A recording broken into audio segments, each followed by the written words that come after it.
had me doing moonsaults off the top rope. Oh my Consider God. I have implants. I feel like I know her from somewhere. Why?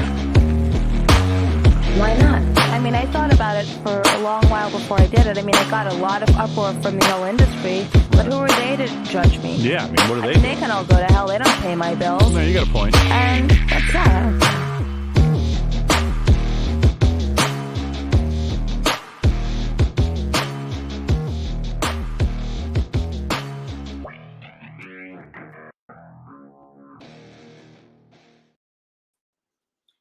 Hello, happy Monday, everyone. It is Monday, October 7th, the year of our Lord, Donald J. Trumpy. Hey, John J. Okay, I hope everyone is having a fabulous Monday. It is cloudy. It's really foggy in Southern California, which is pretty cool. Hey, Paul. So I got to say, thank you very much for the follows. Thank you so much for the subscriptions that are coming up on YouTube. Make sure to subscribe and check out all the videos on there because there's so many video interviews going up more and more as each day goes on. And I'm getting excited for Horror Slam, which is this Friday. I'm getting excited to go to Texas Roadhouse possibly, or like Outback, have some fine dining in Detroit. Okay, John J. sent me an early birthday gift. He sent me a case of gray Faygo soda, okay? It's really good. I'm trying to make a Faygo spritz, which is what we have in Europe. We have spritz with Aperol, Prosecco, and sometimes some soda water. Hey, and so I'm going to try to make a Faygo spritz, which would be Faygo with some soda water and maybe some kind of like sparkly something. Hey, Scott, how's it going? But John J., thank you for the early birthday gift, which brings me to the next point. So John included like cases of pepper spray in my gift, and I'm having such a blast with it. I started going around spraying things. It was so much fun. Like I wanted to see how far it would spray someone. It goes far. It's like 20 feet, but I haven't wasted all my pepper spray yet. I still have the good citizens of Santa Monica to waste it on, but I got so excited. I started spraying things with it. And I know at one point there was a guy who was sitting in his work truck watching me do all this, like spraying stuff. Hey, Alan. And he saw me like spraying the pepper spray. He's nodding his head. I don't know if he's nodding in approval or if he was nodding like, okay, you're off your rocker. Like you should not be here doing this. But I thought it was great. I thought it was fun to just start spraying shit, randomly. Okay, yeah, I know. Maybe I shouldn't be doing that. But I got excited. I mean, with my thoughts on the way Santa Monica, California is, or Los Angeles, maybe I'm not the best candidate to carry pepper spray, but I think it's great. It sprays up to 20 feet, guys. I'm not going to do it on a day that it's windy in case it just blows back into my face. Yeah, thank God. I don't know who's out here, who's from here. I'm glad you're safe, Hellstrom, but I know that there are a lot of people in Florida, North Carolina, and some people even in Georgia, like Jewel Denial, and there are some issues going on right now with the storm. It's really bad. Hi. Revocate the agitator? What kind of a name is that? Anyway, let's see what this guy's Twitter profile looks like or his profile photo. Okay, I don't know. I can't see, but anyway, hi. So I have to say, I mean, the whole thing with the storm, like just when you think Florida is a great place to be, I feel really bad that people are going through this, but in California, you have earthquakes, you have homeless, you have flaming left psychotic people in the streets, but people are actually losing their lives and losing their belongings and almost everything in Florida. Jewel Denial is in Georgia, but thank God, like she's up in the Appalachians, but she's surrounded by two rivers, like the Appalachian and Chattanooga River, but she's okay. So I'm not sure how these things work, but I'm hoping everyone is safe out there. It seems very, very dangerous, this one, I have to say. Again, getting back, thank you, John J., for the gorgeous gift of pepper spray. I'm really having a blast, like pepper spraying people. Well, not people, but just things randomly. So I use target practice. I actually, there's a neighbor that has a Kamala Harris sign on their front lawn. So I took the pepper spray and I sprayed it for the fuck of it to see how far it would go. Look, it's better than me like spitting on it or something. Other than that, everything's peaceful here in California. I'm slowly but surely maintaining my sanity. I have a Trump flag hanging up in my window, and there are complaints going to my management company. So go do that. Go fucking complain to anyone, because I am ready to sue. I am out there. I'm ready to sue. And if anyone takes away my right to put whatever I want to in my window, I will come after you with pepper spray, because pepper spray is so much fun to spray. I have to say, that is one of the coolest gifts ever. And I'm going to try the Faygo Spritz. So it'll be Faygo soda, soda water, and Prosecco. Let's just see what it tastes like. Come on, you gotta bougie-ize, the Midwestern culture a bit. Hey Ben, so Hellstrom, I hope you're okay. I hope everyone made it out of there. It's actually pretty cool. Yes. So anyway, so my guest tonight, as most of you know, I'm going off to Livonia, Michigan, to Horror Slam to Livonia, Michigan, for a really cool show. It's their 7th anniversary show. And I can't wait to try a Faygo dog either. But I have to say, and thanks again, everyone, for catching up on the restreams of these, because I know not everyone can join me on a Monday night, even though I like seeing everyone on a Monday night. It's fun. It's cute. It's sexy. Besides, I got nothing else going on except the gym. And I always do these whenever I come back from the gym. So I don't know if I'm amped up on C4 pre-workout powder or coffee. Maybe I'll just drink Faygo the next time before I go work out, right? They should have like Faygo flavored pre-workout. My trip to the UK was beautiful. And that's another thing, like wrestling, being back in wrestling is fun. And like the Backseat Boys, I remember when they were coming up on the scene when I ran 3PW Wrestling. Yes, Hails. Okay, but yeah, Hails to Suffocation, one of the best metal bands ever. But getting back to pro wrestling, it's a great business to be in, right? You have female promoters, male promoters, but then you get like some girls that are like, pushing for this whole like fourth wave feminism in a way, and it doesn't work. It's actually it's like a male dominated business, which is pretty hot. But then you got women running things like Rachel, who runs Horror Slam, and she's pretty cool to speak to. She has like a lot of fun photos on her Facebook. Like I saw her vacation up to Niagara Falls, which looks simply stunning. And then you get, hey Johnny, then you get people that are just like some of these girls that are like, well, we're here too. We're women. We're going to run shit. No. You got to take a back seat to that and understand this is a male-dominated business. Women promoters that are good, like Rachel and such as myself, we get the game. And that's what the business is. And it's fun. I don't think you're going to find like a guy demanding to work in a beauty shop anytime soon and saying it's a male-dominated business or, we count too. Whatever. Just one of my random rants, because I do go on these after being amped up from the gym. I don't know what else happened at the gym today. There wasn't anything too... Like a guy took his shirt off at the gym, but he was old. He was like 30 and fucking had his shirt off, which I think is simply disgusting. Anyway, let's bring our guest on, the Backseat Boys. And a lot of you know them from the scene, from ROH, from just wrestling, but I think they've basically amped up their careers getting into the hardcore and deathmatch wrestling scene. Why good-looking guys do this to their bodies, I have no fucking clue. Hey now, what up? What's going on? Bedtime. How you doing? Good. I'm surprised it's not past your bedtime yet. Oh, what? Past our bedtime, huh? We're in New York. It's not too late out yet, but the sun is dropping, rather early. So, what they say, the freaks come out at night. So Yeah. Listening to hear about your gym. What'd you hit today at the gym? I hit glutes and abs. Okay. Yeah. You got your workout on? Yeah. Like I go as often as I can. Plus I like this gym. It's the kind of gym, it's very it's kind of like, I don't know. Like I wear stuff to the gym that would usually offend people. Like I had my Cannibal Corpse shirt on one day with like a Hell body yeah. that was all severed. I had my Trump sneakers on today. I had a Kill the Kardashians t-shirt on the other day.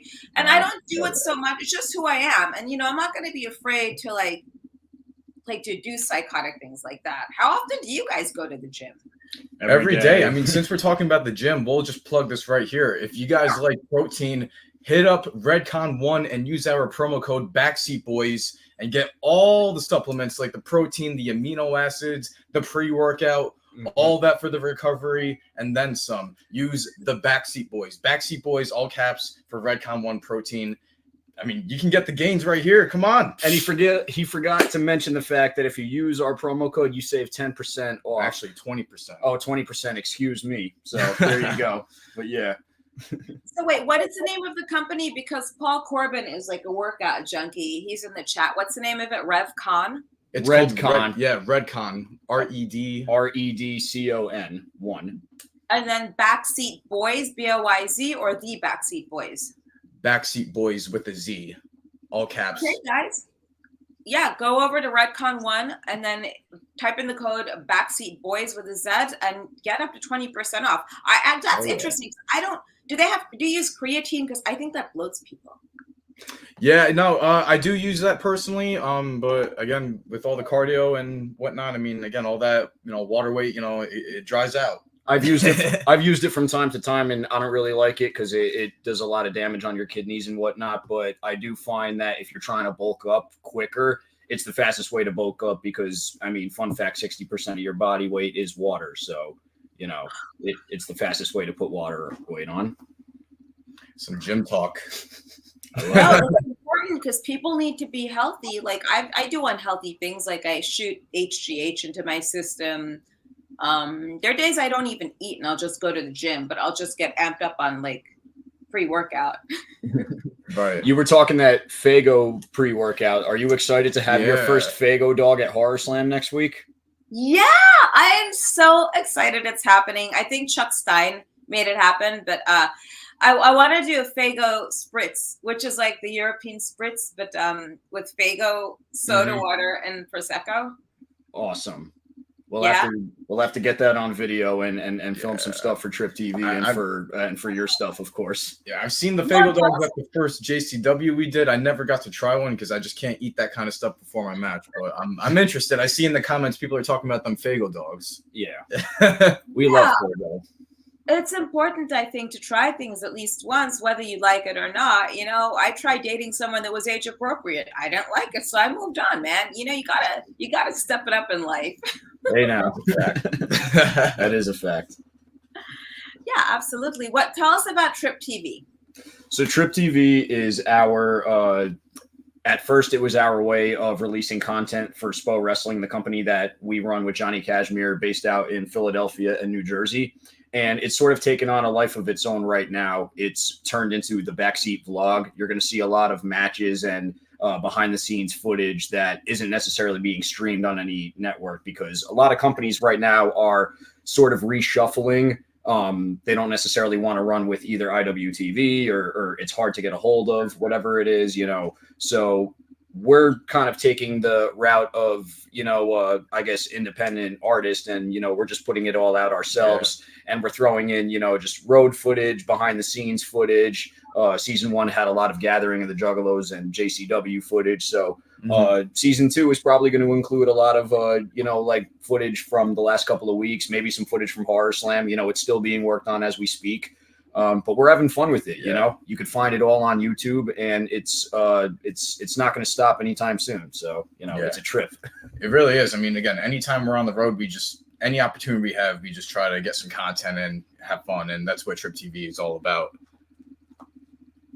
Yeah, it's always about having fun, guys. And in this day and age, I feel as though people don't know how to handle social media. You know, it plays a lot into the emotional psyches of some people, but I think it's refreshing to see someone that actually does this for, you know, for business and not to just do it to fuck off or jack off or whatever, or to seem cool.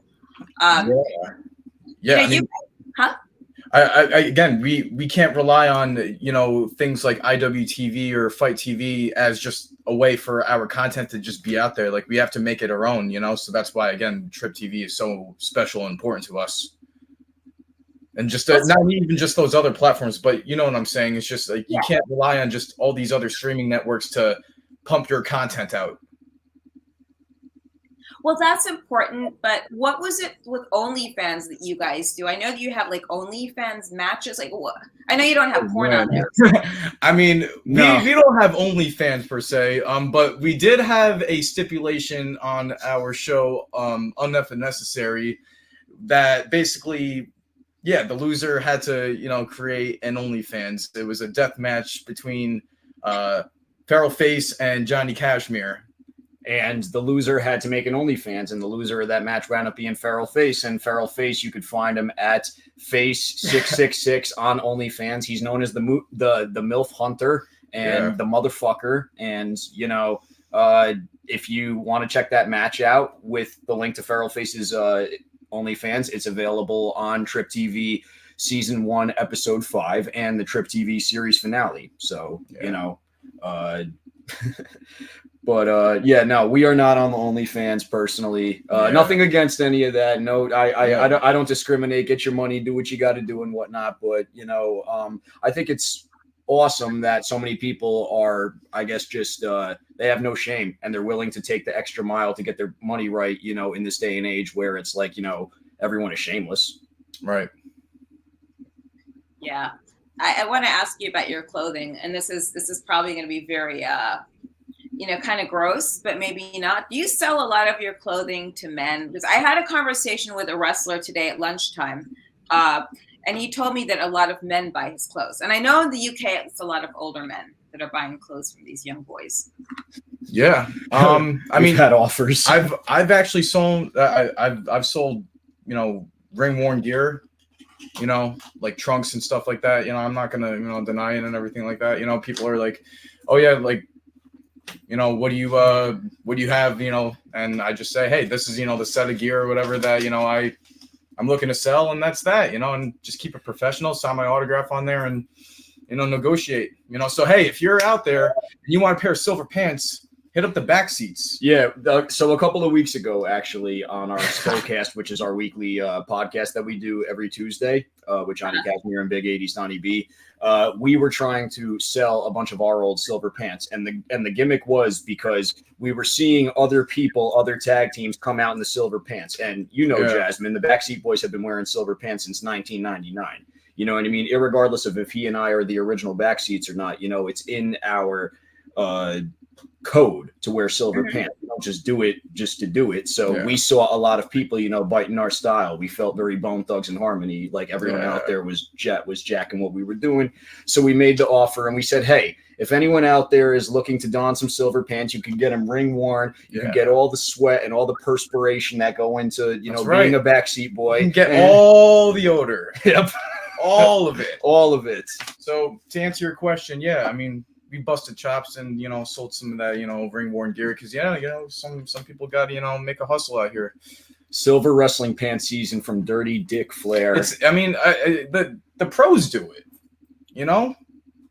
Yeah, and the amateurs as well. I feel as though I feel as though there are a lot of people that sell it, but they don't want to say who's buying it. I want to know who these people are that are buying it. That's what I want to see. It's like seeing the other side of eBay, Yeah. Any sniffers out there, as Joe Beasler is saying, show yourself, reveal yourself. We're curious, right? Because we want to load up your collection. Yeah, it's weird, right? In deathmatch wrestling, it's easier to sell guy stuff. I sold some fishnets from a match once that had blood on it, but it had a piece of Schlack's forehead or his forehead skin on my fishnets. And the guy bought it for that. It's really weird. Yeah, I know Jeff Cannonball, I don't know if you know him. He sold, I think, a gusset or a Kenzin from when he was in Tournament of Death. He had one of those spiky flower arrangement gimmicks pounded into his head. And there's actually a documentary, there's a clip, and they had to take like a pair of pliers, and like 2 guys had to hold him down, and they had to pluck it out of his head. And he tells me later on that I think he sold the thing for like $150, and I'm like, sure. I mean, if people are people like the artifacts and they like the history, and you know, sometimes they just like it left as is. You know, you don't have to clean it, wash it, or do anything with it. You know, I think there's something to be said where if you enjoy something, the closest thing that you could do to make it your everything is become a part of it. And I guess it's become like this weird thing, you know, like people buy like band old like merchandise or stuff that they throw out on stage or stuff. I guess it's like similar in like wrestling. rock stars, you know, stage worn, you know, anything like that. Yeah. Athletes with their jerseys or things like, you know, in our case, it would be, you know, our wrestling trunks or underwears or whatever it is. You it's know a little more creepy in what we Yeah. do, just because I think the general fandom who seeks this stuff out isn't exactly the most, shall we say, pleasant to approach. But Yeah. Paul Corbin, what is our dream match? Hardy Boys. Yeah. Hardy Boys, Matt and Jeff. Comments. Yeah. I could see that. But you guys have been doing this for a while now. And do you feel that there's a progression with death matches? It's probably in a very negative way. Because, I mean, what are people going to do next? Are they going to snuff each other out? Like, how far can you take death matches?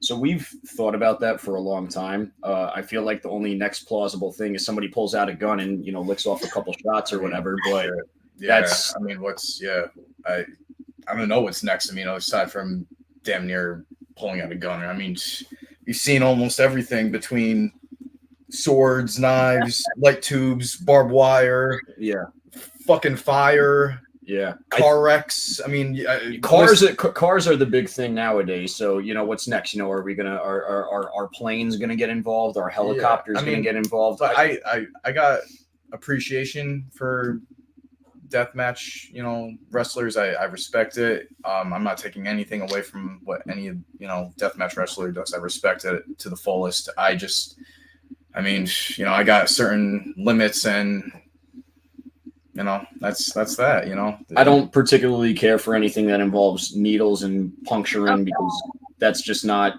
my thing.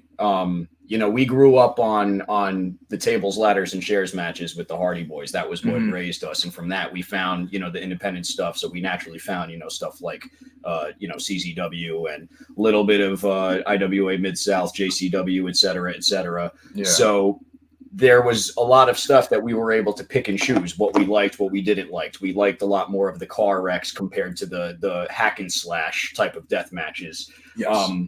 I feel like deathmatch wrestling in the States nowadays, and you're going to hear this a lot, and again, it's not really my thing to stay, but I feel like it needs more than just, hey, we're just running a deathmatch tournament, and here's all who we're going to release and stuff like that. It's become very Fight Clubby, and I don't think that that's how it should be. I feel like if you're attacking somebody with something that that can and will kill them in real life, then there has to be a bit more justification than, hey, we're just doing it just to do it or whatever. You know what I mean? When we did our 3 stages of death, it was a culmination of a feud that we had been building since February. So February to July, that's, you know, several months at that point, and with a team that we had several years worth of matches and history with. Yeah. So we weren't doing it just to do it.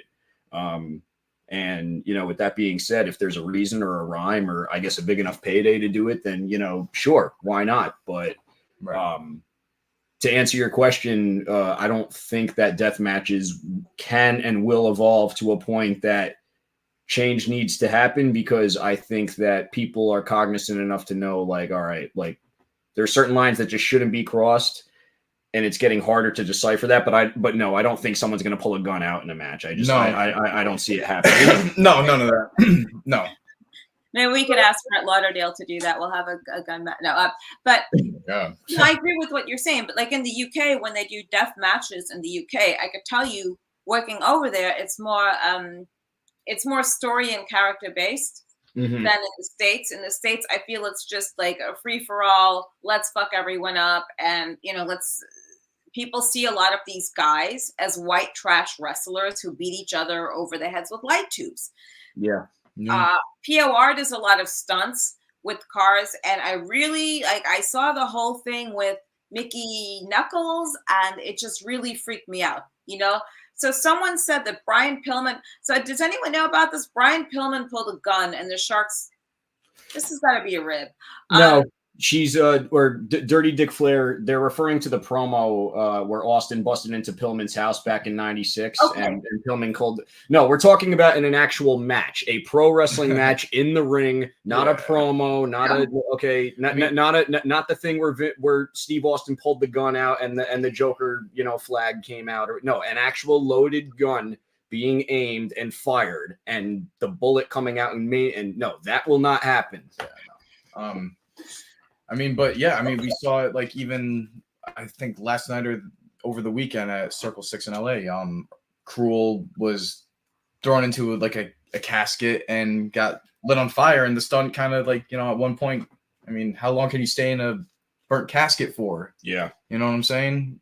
So again, these are just lines that you have to be willing to cross, and some people just, it's better you just spectate, because God knows what could happen. I mean, these are death matches for a reason, because I mean, you're crossing that certain line between wrestling and, I mean, yeah. Shouts out to Rick Effin Blade. What up, bro? What up, man? Yo, Ricky boy. I don't know Ricky. Do I know Rick? I don't know. I've met so many people just working at shows, and it's been fun. Like, it's fun coming back into wrestling. It was a total mistake on my part. Not a mistake, but it was a total accident when I got back into wrestling 23 years later. I don't regret it. It's a different ball game now. Tables, doors are the new tables. There are a lot of people who don't exactly know what JCW is, like Juggalo Championship Wrestling. If you had to describe it, how would you describe it to someone who's never seen it? To someone who has never seen it, JCW or Juggalo Championship Wrestling is professional wrestling through the eyes of the Insane Clown Posse. It is professional wrestling for Juggalos by Juggalos. But for the first time ever with JCW Lunacy, it's actually being produced for a quote unquote mainstream wrestling audience.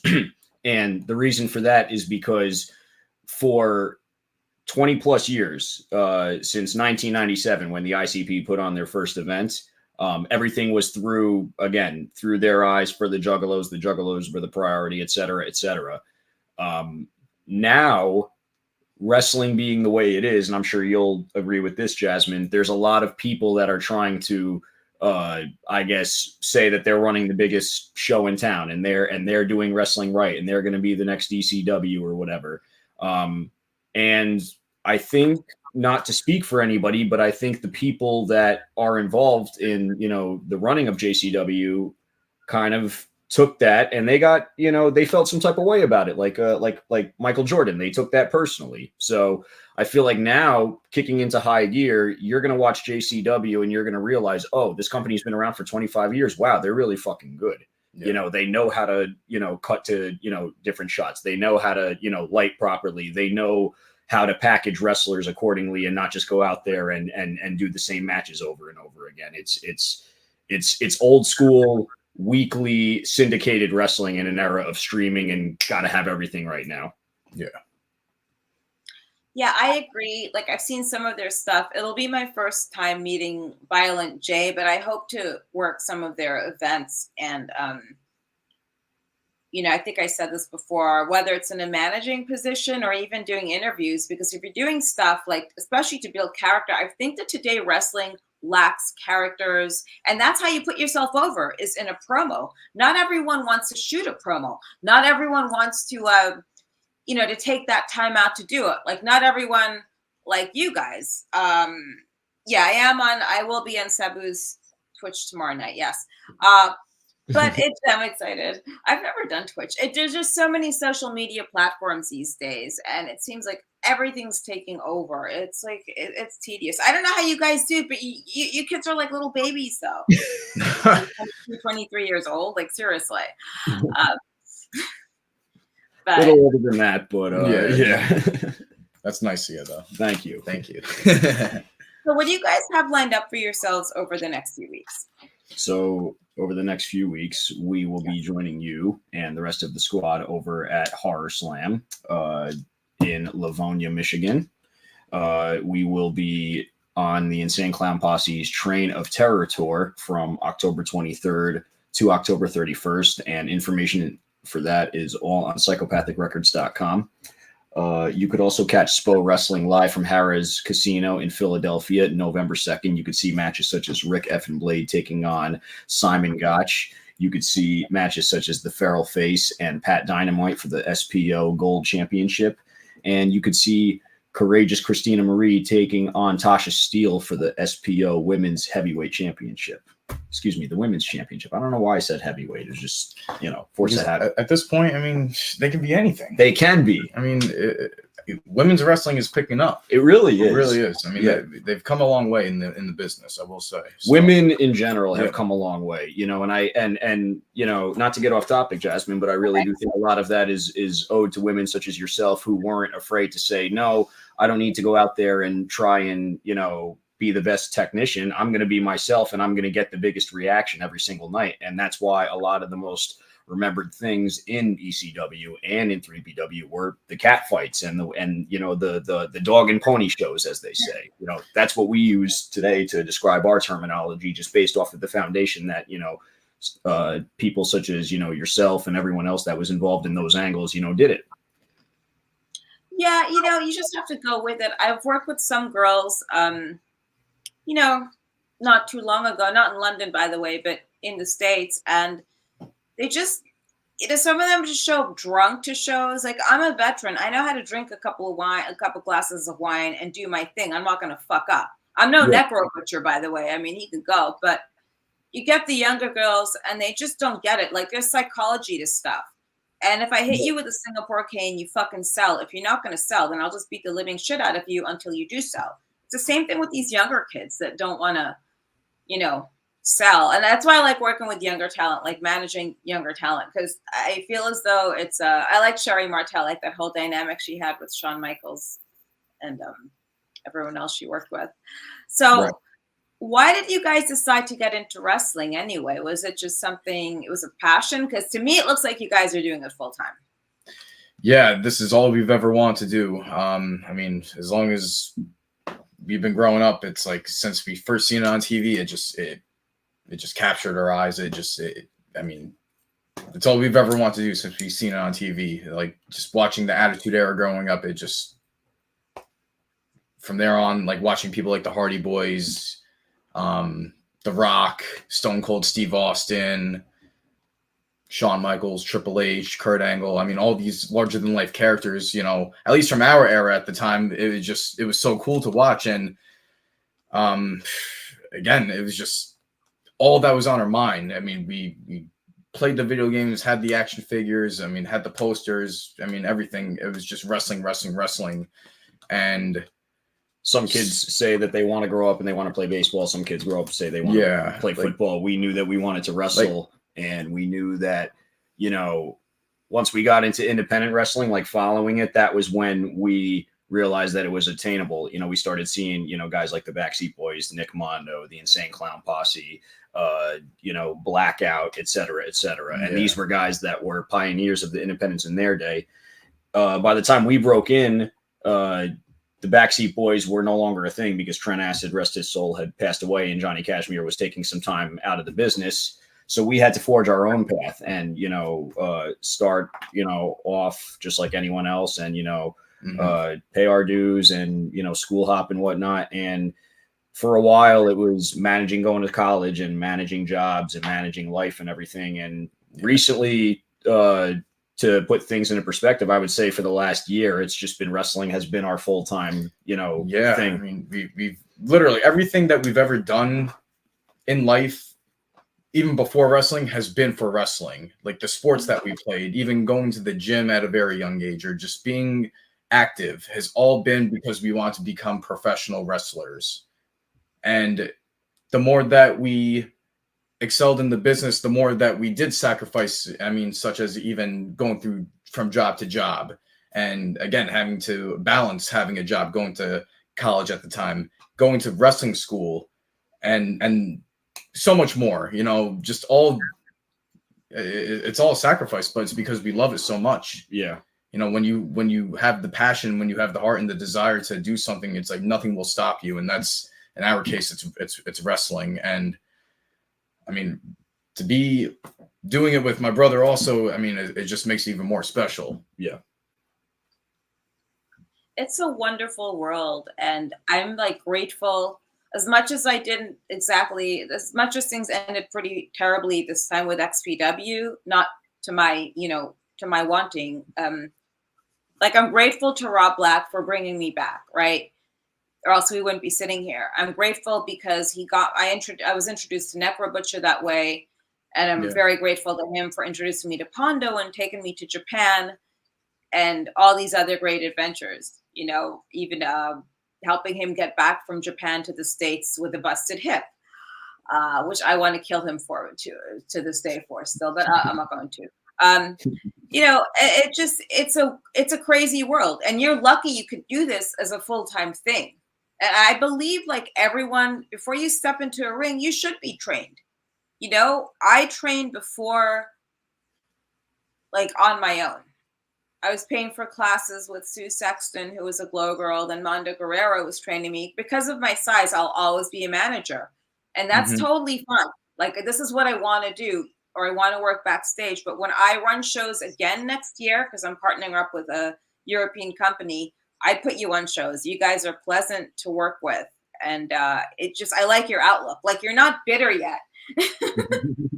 You know, it's again, peaks and valleys. I mean, we've gone through so many bitter stages, and we're only just been 10 years in. But I mean, again, so many transformations and so many years where it's like, again, we're just contemplating, like, why are we doing this? Contemplating life every day. So many times he and I looked at each other and we're like, we think we're done wrestling. You know, we're it. That's it. Man, we've had enough. And like you said, you know, we wouldn't be right here right now, being able to quote unquote do it full time if not for all the sacrifices, if not for the love that we had for it, if not for understanding the business.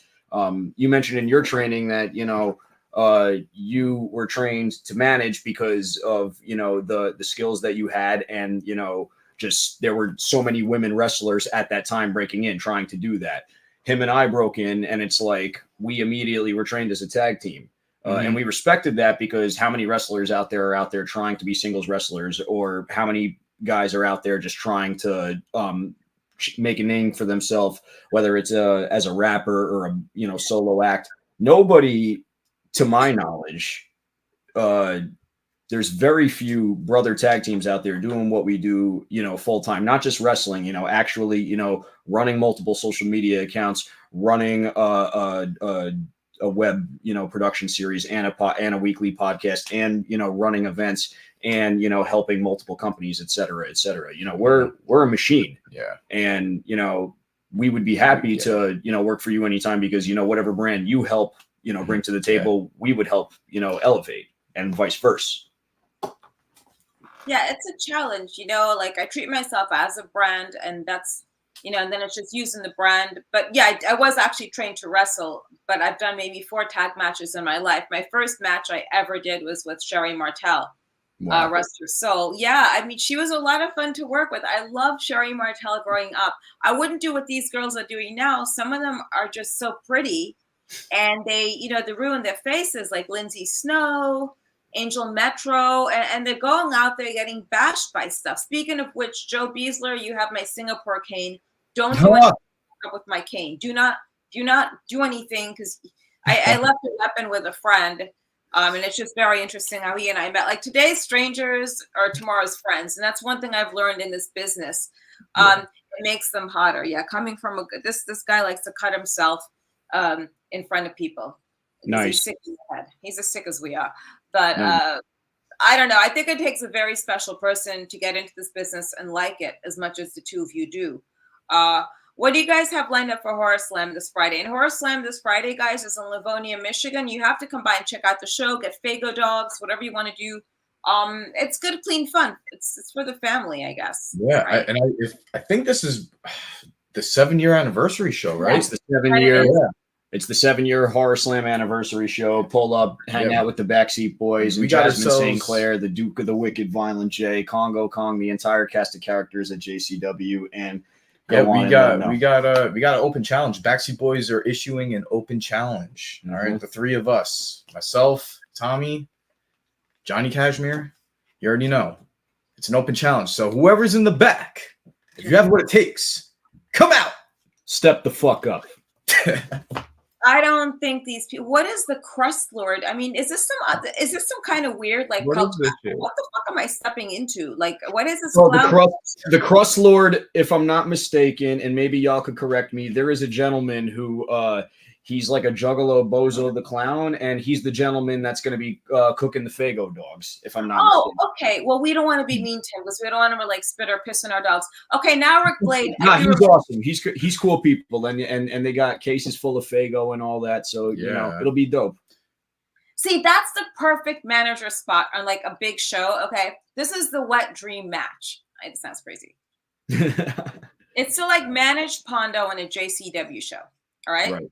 And then at some point, okay, whatever clown he's working grabs me as soon as I'm caning. Maybe he stops me, pulls my head back, whips open a can of Fago, and pours it right over my face, into my hair, and on my shirt. Why not? Right? Yeah, why not? That is the wet dream spot. Is that crazy? It's definitely a wet dream. I don't know if you've ever been showered in Fago, but it's definitely something different. Yeah, you're gonna need a shower after that. Let's say that. You're gonna have to use Well, yeah, I mean, my hair. It's not like going into the Mediterranean where your hair gets, my hair has gone through damage for the past few months. So, JP and Tommy, which independent wrestling promotions would you like to wrestle for that you have not worked for yet? Independent wrestling promotions. I think Pro Wrestling Revolver would be a pretty cool spot. That's based out in Dayton, Ohio.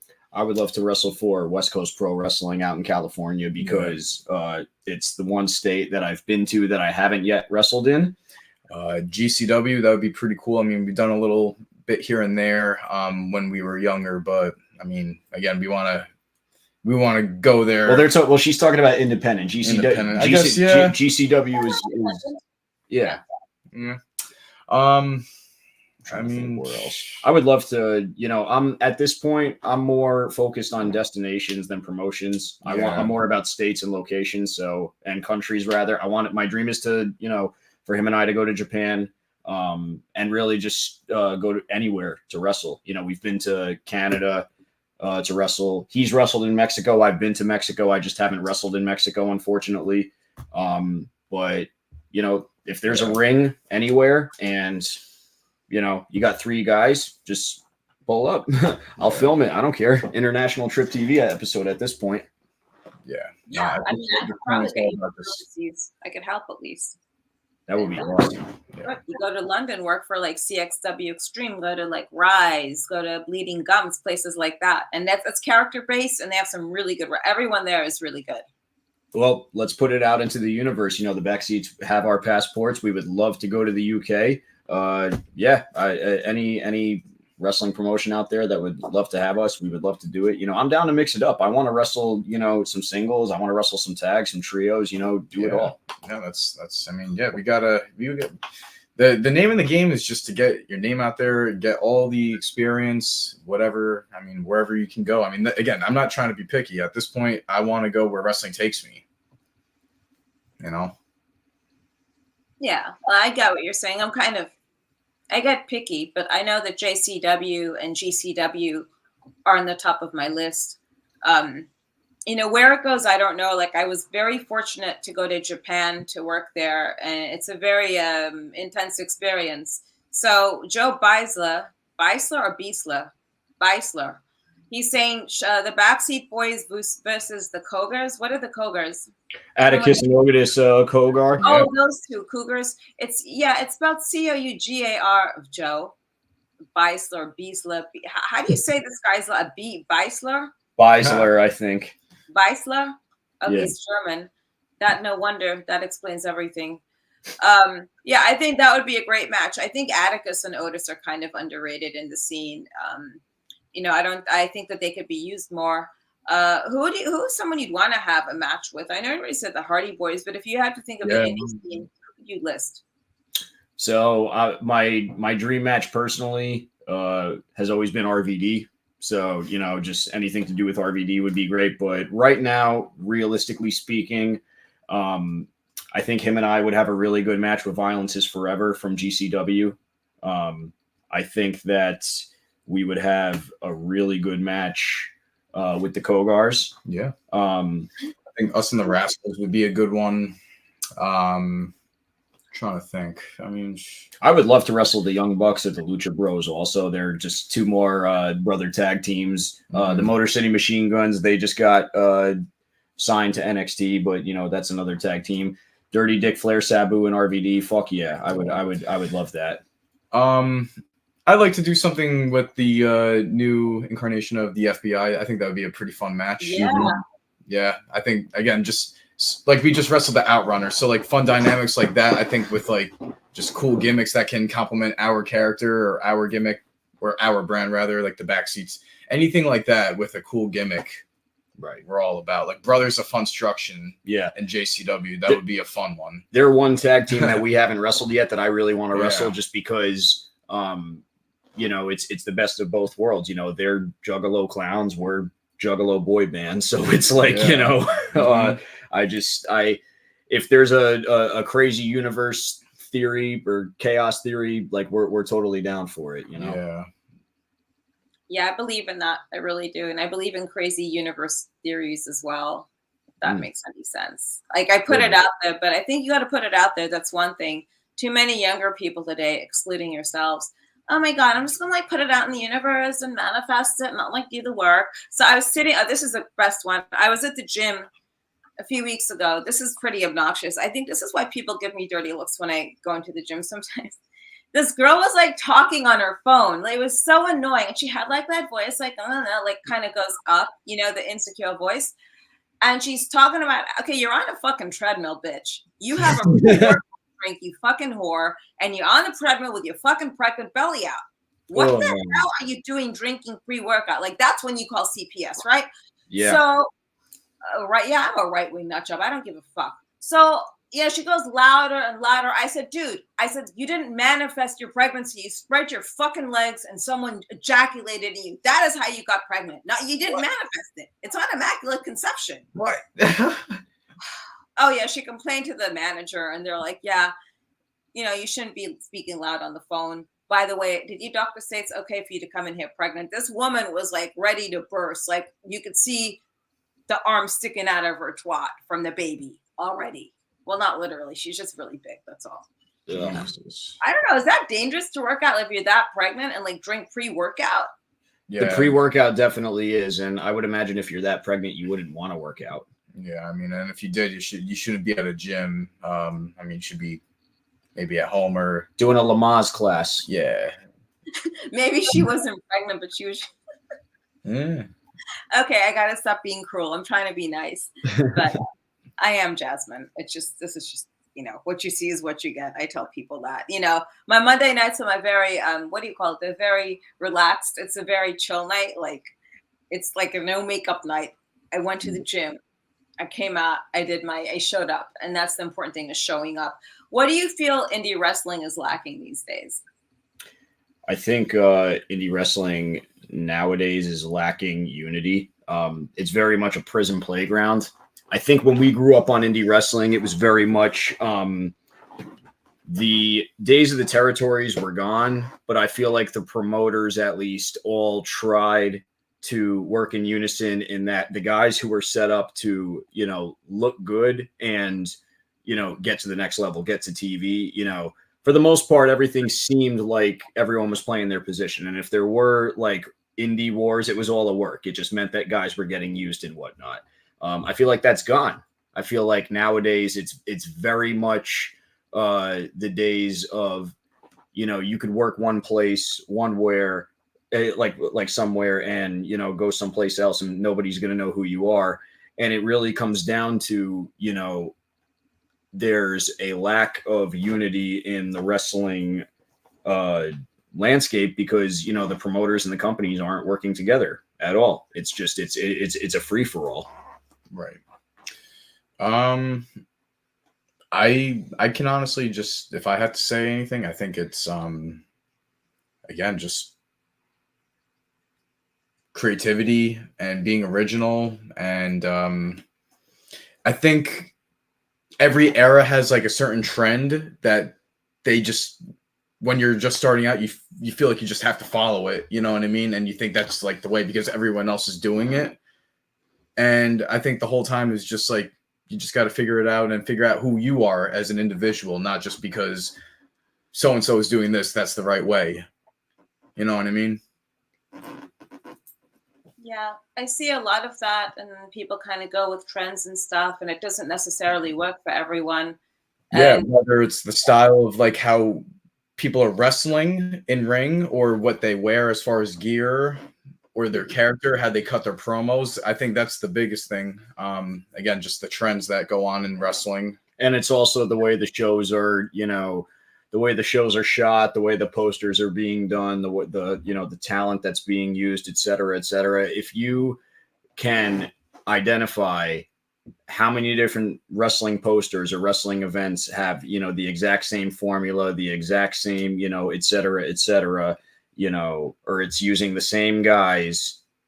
And then my favorite is when they turn around and they throw tag teams together. They don't even use real tag teams. It's just two singles guys. And then that's their tag team. And then, that's my biggest issue right now in independent wrestling is that there's not a consensus out there to build tag teams. Yeah. And if they are, they don't know how to build a babyface tag team because, they just think that it's just about having baby faces maul over. A babyface is designed to, get their ass kicked and build sympathy.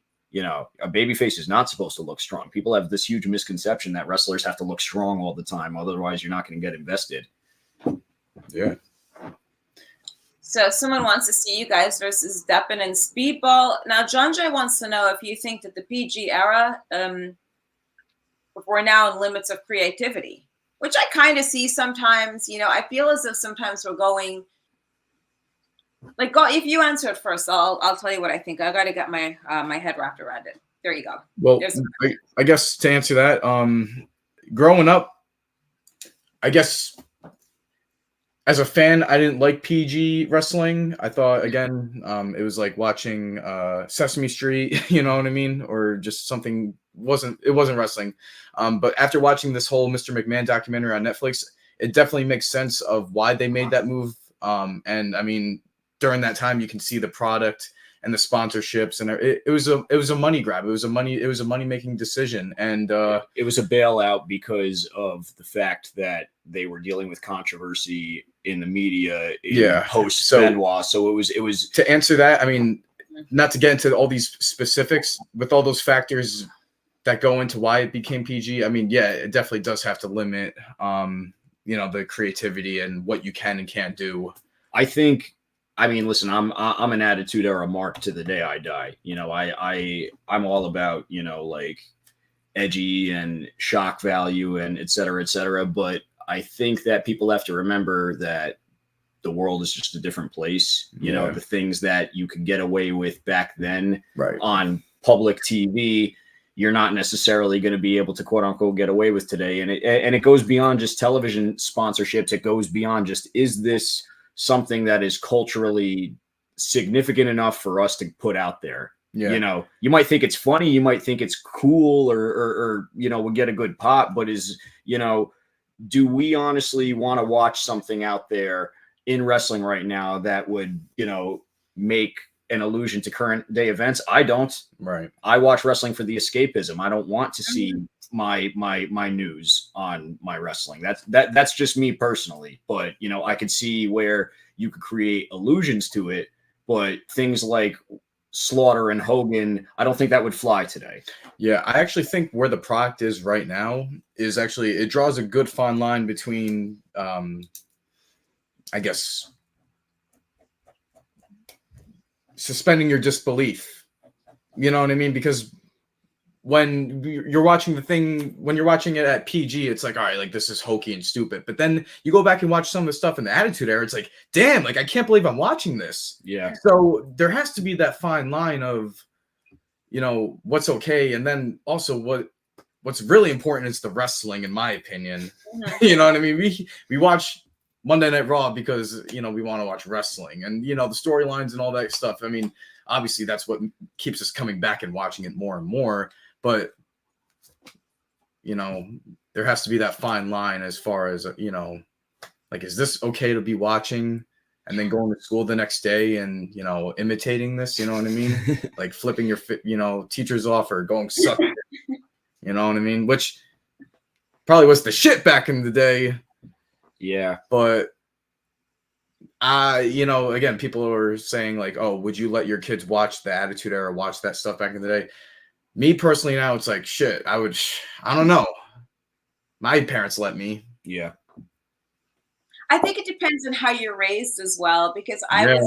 I used to buy a lot of like records. My mom didn't, like, I even had a Satanic Bible growing up just because I was curious. I want to see what's in it, right?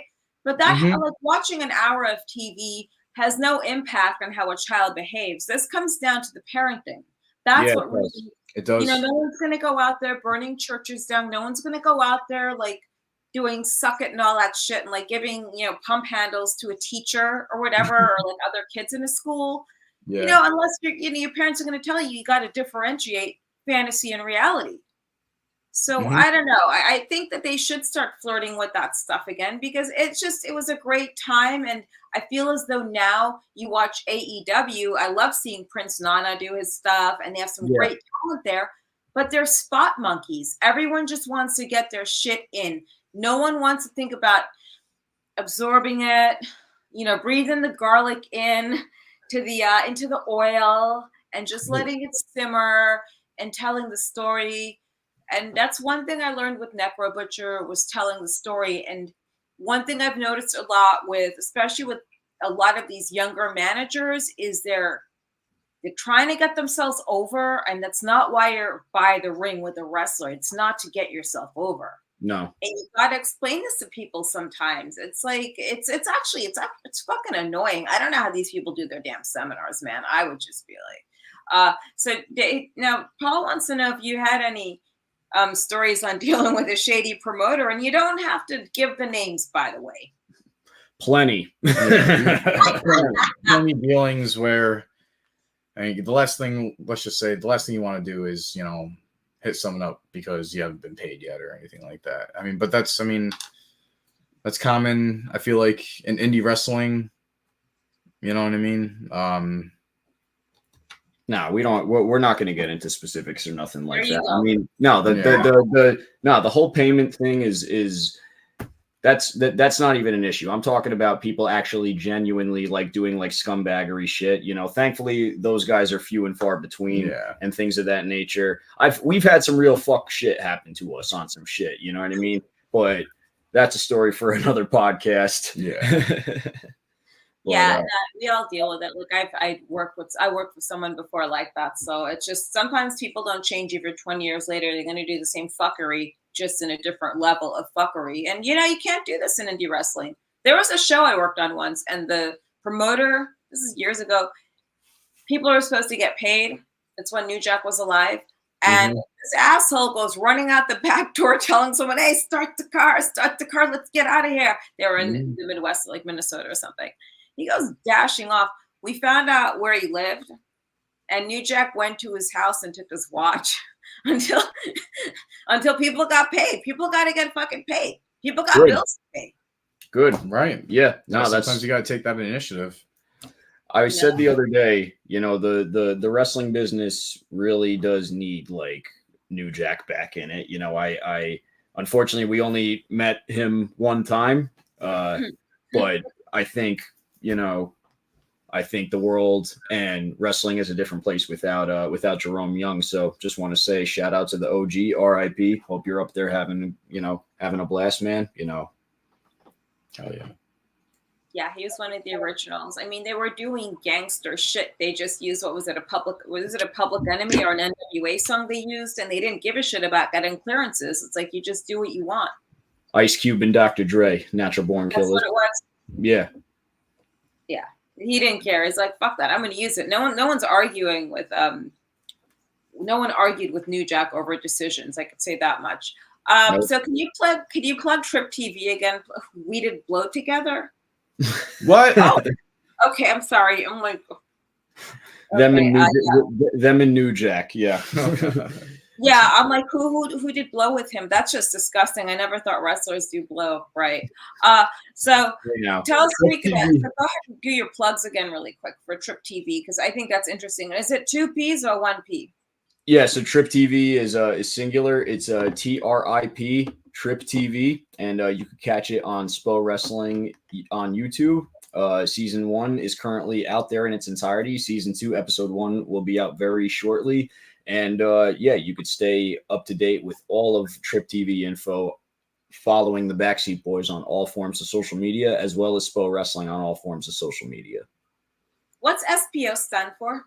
It's actually an acronym that stands for multiple things. It originally stands for Superpowers of Wrestling, but it would go on to also stand for South Philly Originals. But originally, it means self-put over. Okay, well, actually, that's a concept I think people need to grasp in wrestling is self-put over. You put yourself over. You can't depend on people to do these things for you. People could say whatever they want to about me, but I got myself into the doors of places. Right. The people helped me along the way, but they're people I just worked with and stuff that, okay. And there's some weirdo, I forgot his name, but there was this fan, he's a friend, but he told me once that with wrestlers, and I think he knows wrestlers, and you tell me if I'm wrong or not. He told me that when it comes to managers, a wrestler will not take a manager to work at another promotion if she's a pain in the ass. Is that true? I guess I can see that standpoint. I mean, if there's definitely an argument to be made. Yeah. There's definitely an argument to be made because managers usually are, from what I've noticed, managers tend to be closer to the promoter or the booker or their trainer. So that's usually how they get a lot of their work. They don't usually work directly with the talent, in my experience, unless the talent chooses to do so and they work together outside of wrestling. That's kind of what happened with Johnny and us is, we met outside of wrestling and, got close because of wrestling. But by the time we had already taken our first booking together, we had already been, collaborating for several months at that point behind the scenes. So I think that from that standpoint, for a manager to just get thrown with somebody, unless they feel instant chemistry, you know what I mean? Very rarely is a wrestler, and that's just the nature of the beast, is very rarely is a wrestler going to look out for a manager unless they have loyalty like that. If it's just somebody, throwing them together on a show, you know what I'm saying? Mm-hmm. Yeah, that makes sense, I guess. Yeah, it's Beisler that told me this. I thought he was partially right, for the most part. If you work with one person at one promotion and that wrestler gets bookings other places, you may not get invited to work there with said wrestler if you're a pain in the ass. So basically, just don't do stupid shit in the back. Don't go airing dirty laundry on Facebook. Don't do dumb girl things. Yeah, seriously. Yeah. Well, it happens. I mean, it happens in general, it's happened to us in the past where, we were being accompanied by somebody at one promotion and then got booked at another spot as with our manager. And then next thing you know, it was no longer we were no longer working with that said person come the next show. So it was wrestling is fickle like that. Yeah. Yeah. And how about the Yankees? Yeah. Go Yankees. Are they going to make it or not? They better. Yeah. I saw Mets got their asses whooped last night. Mets unfortunately had it out for them, and they got blown out by the Phillies. They dropped the ball last night. I'll be honest, I'm not the biggest baseball fan. I more or less just wear the hat because we're New Yorkers and whatnot, and I like the way it looks. But when it comes to sports, I prefer to follow the players more than the teams. I'm a big Allen Iverson fan. Yeah. I love baseball. I'm not like the biggest I mean followed it when I was younger. I went to a World Series with my mom. But I Wow. just got these 2 big boxes of baseball cards from the 80s and 90s. So I've just been um inventorying everything. So there's one card in there worth like $500. One's worth like 200, another one like 50. So I got my money back already in it, but I have not even like finished inventorying both boxes. I want to start putting the cards up for sale. Wow. Uh, Go Philadelphia. Fuck whatever. You know, whatever. Go It's Phil. baseball. Yeah. Go dine on some barbed wire or something. Hey, it's better than dining on a bullet, like having some fine dining on a bullet. Wow. Yeah, I know. I'm very extreme. At this point in my life, I'm just ornery. I don't really give a fuck. But I look EC forward to Blood. seeing you guys on Friday. So, folks, don't forget this Friday, Livonia, Michigan, at the Elks Lodge. It's Elks Lodge, yeah? Yes. Horror Slam. And don't forget to follow the Backseat Boys and, sign on to their show. Also, go redcon.com, get your workout stuff, and put in Backseat Boys with a Z at the end for 20% off. Do you have any messages or last plugs? Again, thank you for having us. And if you want, any more information about our upcoming shows and events, just follow the Backseat Boys on social media, on the Instagram, on the X, on the Facebook, and again, stay tuned for more information about SPO Wrestling, Trip TV, JCW, and do you have anything? Yeah, you can follow all SPO Wrestling updates on spowrestling.com. Our tickets to our Harris Casino event on November 2nd, featuring such legends as Todd Gordon and Big 80s Donnie B. Tickets are available now. Harris Philadelphia Casino, November 2nd. And then any other updates will be available on all SPO Wrestling social media platforms, Facebook, X, and Instagram. You can follow us on all social media, the Backseat Boys, Facebook, X, Instagram, and I'm on social media as Tommy Grayson 94 on X and Instagram. And JP Grayson 1 on Instagram and the X. And other than that, we look forward to seeing everyone at Horror Slam this Friday in Livonia, Michigan, for the 7-year anniversary. Yeah, it's a big show. And yeah, that's awesome. You have Todd Gordon. I can't wait to read his book. I still have to do that and catch up on it. Thanks so much. Have safe travels, and I will see you guys Friday. Excellent. We'll see you Friday. Thank you for having us on. Yeah, no problem. So, guys, that was just the Backseat Boys. So when you say boys, it's BOYZ as in zebra, and make sure you follow them on all the social media platforms. Because they've been around for a while. And if any of you remember the original Backseat Boys, you did have Trent Acid. I think it's a pretty crappy. I don't know. Like you go around copying someone's ring gear, okay, silver pants, and that was all was there. It's like be more creative, people. Like if you're gonna come up with something cool. Like Beisler. He's a commentator for X brand and he wears the barbed wire halo, right? So anyone else that goes out there and copying it, just be more creative. I feel like wrestling has finally lost like some form of creativity. So it's refreshing when you have younger people working and doing things, No problem. Thank you, Johnny. And I look forward to seeing you on Friday at Horror Slam, the 7th anniversary show, and having a Fago dog. I wonder if Fago dogs have cheese on it. Like, could you add cheese or like chili and have like a chili cheese Fago dog? Or is that like being too exotic or something? I don't know. Is it too exotic to have like a Fago dog with all that? Yeah. Beisler, you got to ask your friend if we could do like an exotic Fago dog just to say that I did it. And go ahead and check out the podcast, Crazy Train Podcast, that drops every Wednesday. It's KRAZY Train Podcast, and it's on Apple, on Spotify, and also we have the video interviews up every Friday. Tomorrow night, check me out on Sabu Speaks, which is a Twitch. So if you go over to his station, I'm not sure exactly where it is, check out SPO Wrestling. And check out what the Backseat Boys are doing. They're actually pretty good at branding. So to brand as much as they do and post as much as they do, it is an art in this business. And while I'm at it on here, I know that we never really go here, but Please don't forget to vote this year in person. Because if you are, if things come out, if things don't turn out the way you want them to, you got to blame yourself, especially in local elections, for not voting.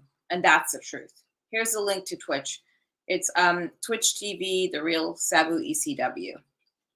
I think I've like finally simmered down. Like the C4 has worn down. I had like 2 Nespresso and I was amped up for fucking, oh, here it is. Real Sabu ECW, twitch.com/Real Sabu ECW. Yeah, I think like I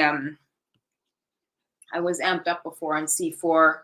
I had 2 Nespressos, the Nespresso 20. I forgot it's my birthday this month. Shit, I gotta post my wish list. But anyway, yeah. For my birthday this month, I want everyone to vote in person. I really do. And if you don't like the way things turn out and you didn't vote, you have no place to you don't have any place to complain about it. And that's the truth. Like, regardless of who you vote for, get educated about things, not underinformed. Like, the worst voter there is the underinformed voter. And that means watch everything, whether it's CNN, Real America's Voice, Fox, everything like that, Anyway, I'm going to have something to eat. It's been a long day. And my cat's just looking at me like he's ready to jump up here and kill me or something. Not that he'll do that. He's actually the most pleasant cat. So don't forget this Wednesday, Horror Slam in Livonia, Michigan, 7th anniversary show. Check out the Backseat Boys. Yeah, it's Sabu Speaks, which is great. Sabu's another great wrestler who did a lot for this business, and I think a lot of people forget, all the great things he's done, and you shouldn't have to be reminded. So anyway, have fun on this lovely Monday, wherever you are in this world. Those of you in the South, please be safe. I think it's really sad what's going on. I hope we get the relief that we need down there instead of the fucking Ukraine. But yes, you're going to look at my cat, I'm sure. Okay. Be kind, be nice, be good to yourself, and most of all,